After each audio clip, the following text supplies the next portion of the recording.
शिक्षा को लेकर के अब एक नया चयन बोर्ड, शिक्षा चयन बोर्ड बनाने की बन करके तैयार है और वह आगे की अध्याचन विभिन्न विभागों से मांग करके नियुक्ति की प्रक्रिया को आगे बढ़ा रहा है। लेकिन अकेले शिक्षा विभाग में ही 1,60,000 से अधिक भर्तियां हमारी सरकार ने प्रदेश के अंदर की हैं और 1,60,000 भर्तियां वे हैं जो पिछली सरकार की बदनीयती के कारण भरे नहीं जा चुके थे। और पिछली सरकार किसकी है, मुझे लगता है आपसे ज्यादा कोई नहीं जानता है। 2012 से 17 के बीच में जो लोग सत्ता में प्रदेश में थे, उत्तर प्रदेश पुलिस बल में 1,56,000 पुलिस की भर्ती अब तक पूरी हो चुकी है। वे सभी लोग कार्य कर रहे हैं, जिनमें 22,700 से अधिक तो केवल महिला है। बालिकाओं को भी पुलिस भर्ती में मौका दिया गया और उनके लिए 20% पद आरक्षित करते हुए उनकी भर्ती की प्रक्रिया की है। और अभी हाल ही में हमारी सरकार ने 60,200 से अधिक पुलिस की भर्ती की प्रक्रिया को बहुत शांतिपूर्ण तरीके से संपन्न किया है और प्रदेश के अंदर हर जनपद के युवा उस भर्ती में आए हैं। अगर इन सबको आप देखेंगे, अलग अलग विभागों में, सिंचाई विभाग में, वन विभाग में, या फिर पीडब्ल्यूडी में, या फिर अन्य जितने भी विभाग हैं, स्वास्थ्य विभाग में, सभी विभागों की भर्ती की इस पूरी प्रक्रिया में अब तक 7 लाख से अधिक भर्ती की प्रक्रिया को ऐसे प्रदेश के नौजवानों को सरकारी नौकरी अकेले हमारी सरकार ने पिछले 7-7.5 वर्ष के अंदर प्रदेश के अंदर दिया है। और किसी भी भर्ती की प्रक्रिया में, भर्ती की प्रक्रिया, उसकी पारदर्शिता, उसकी ईमानदारी पर कोई प्रश्न नहीं खड़ा कर सकता है। 69,000 शिक्षकों की भर्ती के बारे में एक बात बार बार आती है, जिसकी चर्चा यहां पे कल श्री संग्राम सिंह यादव जी भी कर रहे थे और अभी श्री पूजा जी भी कर रही थी। मैं बड़ी विनम्रता के साथ कहूंगा, 69,000 शिक्षकों की भर्ती में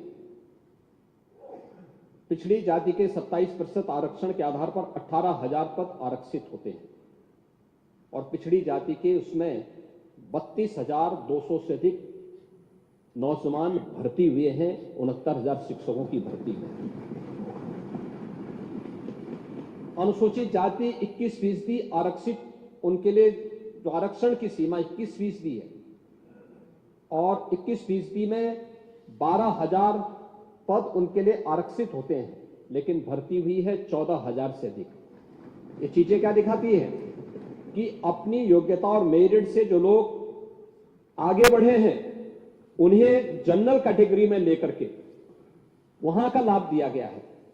जनरल के लिए जो पद आरक्षित थे, जनरल के लिए जो पद थे 34,500, जनरल की भर्ती हुई है मात्र 20,000।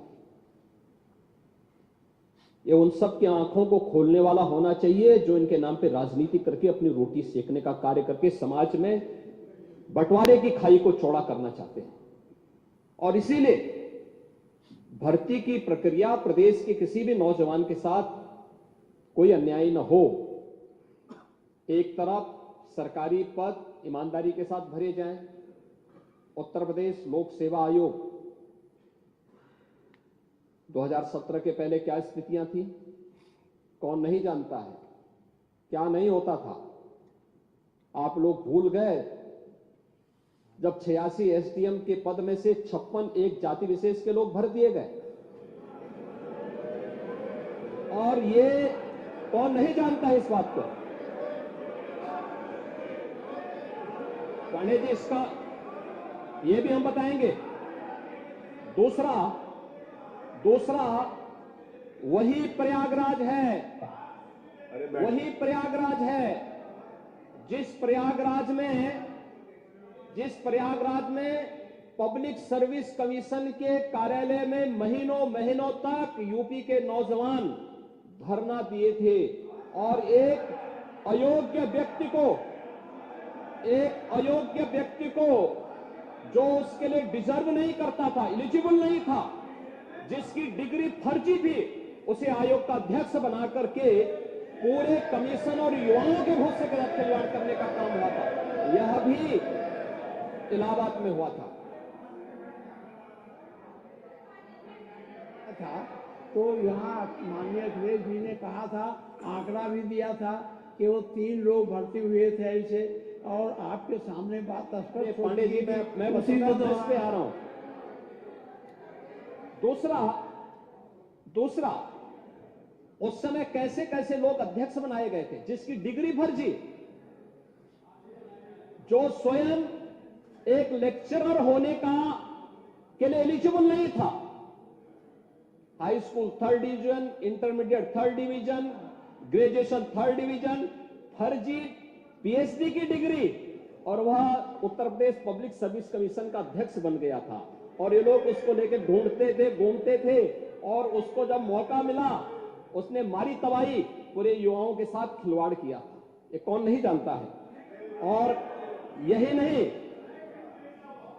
नहीं, इस समय भर्ती की प्रक्रिया को पारदर्शी बनाने के लिए समय समय पर रिफॉर्म किए जाते हैं, और ये आयोग और बोर्डों को पूरा अधिकार होता है उस रिफॉर्म को करने के लिए, लेकिन प्रक्रिया पूरी ईमानदारी के साथ होनी चाहिए। और वही प्रक्रिया पब्लिक सर्विस कमीशन भी, अधीनस्थ सेवा चयन आयोग भी, शिक्षा आयोग भी उसके लिए अधिकृत होते हैं। वे लोग इस प्रक्रिया को पूरी कर सकते हैं। और जब भी उत्तर प्रदेश के युवाओं के हित में इस प्रकार के कदम उठाने की आवश्यकता पड़ती है, तीनों आयोग, बोर्ड या कोई भी अन्य ऐसे बोर्ड या आयोग हैं, वे इसके लिए अधिकृत होते हैं। क्योंकि वो एक ऑटोनॉमी बॉडी है, वे अपने कदम को उठाने के स्वतंत्र है, वे कर रहे हैं। लेकिन प्रक्रिया में कोई खामी नहीं, उनकी ईमानदारी, उनकी नियत में कोई, उनकी पारदर्शिता में कोई उंगली नहीं उठा सकता। पूरी शुचिता और पारदर्शिता के साथ सारे कार्य संपन्न हो रहे हैं। और इसीलिए इन युवाओं को नियुक्ति पत्र देने के लिए मैं और मेरे मंत्रिमंडल के मेरे सदस्यगण सभी लोग जाते हैं। माननीय जनप्रतिनिधियों से हम कहते हैं कि वे लोग भी जिले जिले में जाकर के नियुक्ति पत्र वितरण में अपना योगदान दें। और हर नौजवान इसके लिए खुश होता है कि साहब सिफारिश किए बगैर न केवल हमारी नियुक्ति हुई है, बल्कि हमें नियुक्ति पत्र भी प्राप्त हो रहा है। ये हमारे लिए हमारे जीवन का सबसे अद्भुत क्षण है। और मैं एक तो नियुक्ति की प्रक्रिया सरकारी क्षेत्र में, दूसरा प्रदेश सरकार की जो जीरो टॉलरेंस की नीति है अपराध और अपराधियों के प्रति, इसीलिए है जिससे अधिक से अधिक निवेश यहां यूपी के अंदर आए, अधिक से अधिक निवेश आए। ये 40 लाख करोड़ रुपए का जो निवेश है, यह उत्तर प्रदेश में 1 करोड़ 25 लाख से अधिक नौजवानों को सीधे सीधे नौकरी की गारंटी दे रहा है। 1 करोड़ 25 लाख नौजवानों को नौकरी की गारंटी दे रहा है। और इसमें से 15 लाख करोड़ का अब तक हम जमीनी धरातल पर उतार चुके हैं। 10 लाख करोड़ का पाइपलाइन में है, जिसको कभी भी हम ग्राउंड ब्रेकिंग करके इसको भी आगे बढ़ा देंगे। लेकिन प्रदेश के अंदर जो एक वातावरण बना है सुरक्षा का, बेहतर कानून व्यवस्था का, दंगा मुक्त प्रदेश का, आज उसके लिए देश और दुनिया का हर निवेशक प्रदेश में आना चाहता है, प्रदेश में निवेश करना चाहता है। और इसी का परिणाम है 12 से 17 के बीच में प्रदेश की जो बेरोजगारी दर थी, अनएम्प्लॉयमेंट रेट था, वह 19% से अधिक था। और आज ओझा जी ने स्वयं कहा है कि 2.4 है। ये चीजें दिखाती हैं सरकार के कदम अच्छी दिशा में आगे बढ़े हैं। तीसरा, सरकार ने रोजगार सृजन के लिए भी रोजगार मेले लगाए हैं, स्किल डेवलपमेंट के माध्यम से, पीएम विश्वकर्मा के माध्यम से, विश्वकर्मा श्रम सम्मान के माध्यम से जगह जगह रोजगार मेले लग रहे हैं, जगह जगह कार्यक्रम चल रहे हैं। आज के दिन पर जब रिजर्व बैंक अपनी रिपोर्ट प्रकाशित करता है, तो रिजर्व बैंक की रिपोर्ट इस बात को कहती है कि दुनिया के, अब भारत के अंदर उत्तर प्रदेश ऐसा राज्य है, बैंकों से लेन देन जिस राज्य का सर्वाधिक है वह उत्तर प्रदेश है। उत्तर प्रदेश का जो सीडी रेशो है आज के दिन पर, जब हम लोग आए थे तब 45 से कम था, 44 के आसपास था। आज यह 60% है। ये दिखता है कि अगर 100 रुपया जमा हो रहा है तो 60 रुपया यूपी के अंदर ही यूपी के नौजवानों को, यूपी के बेरोजगारों को और यूपी के ही व्यवसायियों को यूपी के अंदर अपना रोजगार के सृजन करने, यूपी में नए रोजगार को बढ़ाने के लिए उसका उपयोग इसके माध्यम से 60% से ऊपर आज के दिन पे यूपी का सीडी रेशो है, ये बढ़ाने की आवश्यकता है। हम मानते हैं इसको 75% से ऊपर होना चाहिए, लेकिन हमें विरासत में क्या मिला था? 44%, 45% से भी कम मिला था। प्रदेश के अंदर एमएसएमई सेक्टर, जो रोजगार सृजन का सबसे बड़ा माध्यम है, मृत प्राय सा हो गया था। आज वन डिस्ट्रिक्ट वन प्रोडक्ट के माध्यम से भी हम लोगों ने लाखों नौजवानों को उन्हीं के जनपद में रोजगार सृजन के अवसर भी उपलब्ध करवाए हैं। कृषि सेक्टर में जो रिफॉर्म हुए हैं, जो सुविधाएं मिली हैं, किसानों की आमदनी को कई गुना बढ़ाने का काम किया गया है। प्रोक्यूरमेंट की पॉलिसी ला करके पारदर्शी तरीके से इस प्रक्रिया को आगे बढ़ाया गया है। खेती के विविधीकरण की दिशा में जो सरकार के द्वारा उठाए गए कदम है, 23 लाख हेक्टेयर भूमि को जो अतिरिक्त सिंचाई की सुविधा उपलब्ध करवाई गई है, इसने किसानों की आमदनी को बढ़ाया है। और उद्योग कैसे चलने चाहिए, चीनी उद्योग इसका सबसे बड़ा प्रमाण है।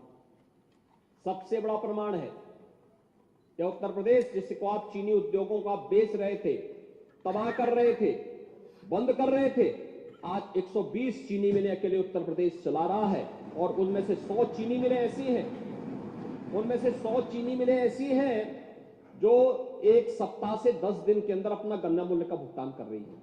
जो बाकी 20 चीनी मिलें हैं, उन पर भी एक दबाव है कि भाई आप भी इस प्रक्रिया के साथ जोड़िए। लगभग हर चीनी मिल अपने से इथेनॉल प्लांट को भी जोड़ रहा है। सीबीजी के नए प्लांट लग रहे हैं। और आज के दिन पर देश के अंदर सबसे अधिक कंप्रेस्ड बायोगैस के सबसे अधिक प्लांट लगाने वाला स्टेट उत्तर प्रदेश है। सबसे अधिक इथेनॉल उत्पादन करने वाला राज्य उत्तर प्रदेश है। सबसे अधिक चीनी उत्पादन करने वाला राज्य उत्तर प्रदेश है। और सबसे अधिक रोजगार और सबसे अधिक नौकरी देने वाला राज्य भी उत्तर प्रदेश है। लेकिन इस दिशा में और भी कदम बढ़ाए जाने की आवश्यकता है। मुझे लगता है, मैं फिर से अपने विपक्ष के माननीय सदस्यों से कहूंगा कि सदन में आकर के मुद्दों को रखें, लेकिन तथ्यों के साथ अगर रखेंगे तो इसमें उनकी गरिमा भी बढ़ेगी और उनका सम्मान भी बढ़ेगा। उनके जो मुद्दे थे, मुद्दा उचित है लेकिन तथ्यहीन थे, अपुष्ट थे। उनमें कहीं भी कोई भी उसमें ऐसे तथ्य नहीं थे जिनके बारे में कि वह सरकार को कटघरे में खड़ा कर सके। सरकार की नीयत साफ है, नीतियां बहुत स्पष्ट हैं और सरकार प्रदेश के हर नौजवान के हित को लेकर के पूरी प्रतिबद्धता और पूरी ईमानदारी के साथ कार्य कर रही है। और उसी का परिणाम है कि उत्तर प्रदेश का जो स्किल डेवलपमेंट का मिशन है, आज उसका बेहतरीन कार्य आगे बढ़ रहा है। 12 लाख से अधिक नौजवानों को अब तक इस स्किल मिशन के साथ जोड़ा गया है। 6 लाख से अधिक नौजवान इसके माध्यम से रोजगार प्राप्त किए हैं। कल कांग्रेस की एक नेत्री संसद में फिलिस्तीन का बैग लेकर घूम रही थी और हम यूपी के नौजवानों को इजराइल भेज रहे हैं। वहां पर यूपी के अब तक लगभग 5,600 से अधिक नौजवान इजराइल गए हैं निर्माण कार्य करने के लिए। और हर नौजवान रहने का फ्री, खाने का फ्री और 1.5 लाख रुपए उसको वहां पे अतिरिक्त मिल रहे हैं और पूरी सुरक्षा की गारंटी भी है। अभी इजराइल के राजदूत आए थे, उन्होंने कहा कि हम यूपी के और भी नौजवान ले जाना चाहेंगे क्योंकि यूपी का नौजवान अच्छा काम कर रहा है, बेरोजगार नहीं, उसकी स्किल को, उसकी स्किल की ताकत को दुनिया आज मान रही है। आप ये मान के चलिए, वो नौजवान जब 1.5 लाख रुपए भेजता अपने घर, तो प्रदेश के ही विकास में वो योगदान देता है। हमें अभिनंदन करना चाहिए नौजवानों का। क्या प्रवासी भारतीयों ने भारत के विकास में योगदान नहीं किया? और क्या ये प्रवासी उत्तर प्रदेश का नौजवान जो आज गया है, उसके सामने एक अवसर है, यहां काम करता 20,000, 25,000 रुपए, 30,000 रुपए प्राप्त करता। पर कैपिटा इनकम कहां लेके गए थे आप लोग? 1947 में जब ये देश आजाद हुआ था, प्रति व्यक्ति आय भारत, उत्तर प्रदेश की, भारत की एवरेज आय से ज्यादा थी। और 2017 में जब हमें सत्ता प्राप्त हुई थी, तब उत्तर प्रदेश की प्रति व्यक्ति आय, भारत की जो प्रति व्यक्ति आय थी, उसकी 1/3 रह गई थी।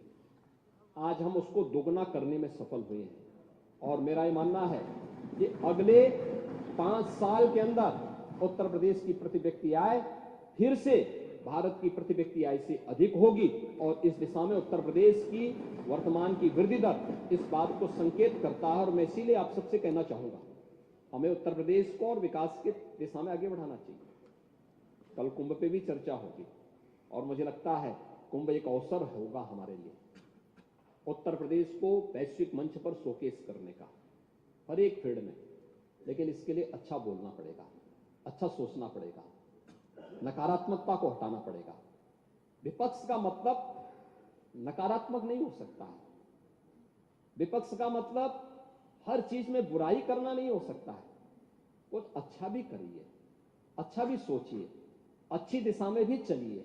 अच्छी दिशा में भी चलेंगे तो आगे अच्छाई देखने को मिलेगा।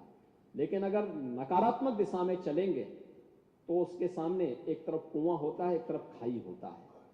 मुझे लगता है उसके अलावा कोई दूसरा नहीं होता है। तो नकारात्मकता किसी समस्या का समाधान नहीं हो सकता है। और यही मैं आपसे कहूंगा कि सरकार अपने नौजवानों के हित के लिए अनेक कदम उठा रही है।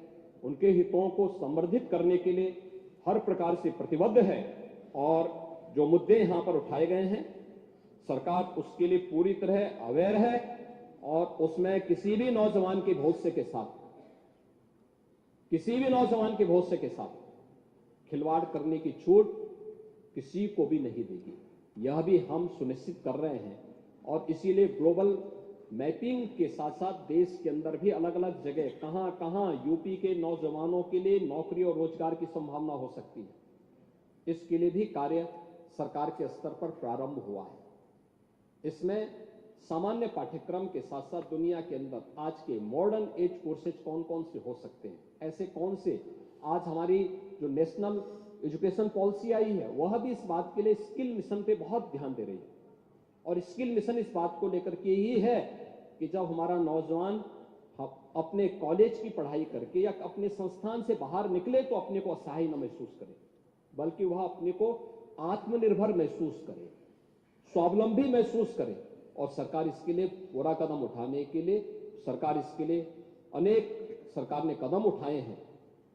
मुझे लगता है थोड़ा उसके बारे में जानने का, यानी राजनीतिक प्रतिद्वंदिता और विद्वेष की भावना से ऊपर उठ करके थोड़ा उन स्कीम के बारे में, उन नीतियों के बारे में पढ़ेंगे तो आप भी उससे अपने क्षेत्र में खासतौर पर अपनी विधानसभा क्षेत्रों के नौजवानों को लाभान्वित करने में सफल होंगे।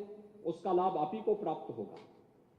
लेकिन अगर आप उससे वंचित रहेंगे तो स्वाभाविक रूप से आपके हाल वही होने जा रहे हैं जो कुंदरकी में हुआ है। धन्यवाद। मैंने श्री मनोज पारस को सुना। नहीं हुआ, आपकी पुलिस ने किया, आप उधर की। ये चर्चा तो हो रही है, चर्चा नहीं हो रही माननीय अध्यक्ष नहीं, जी, मैं चर्चा नहीं हो रही। चर्चा नहीं हो रही। नहीं वो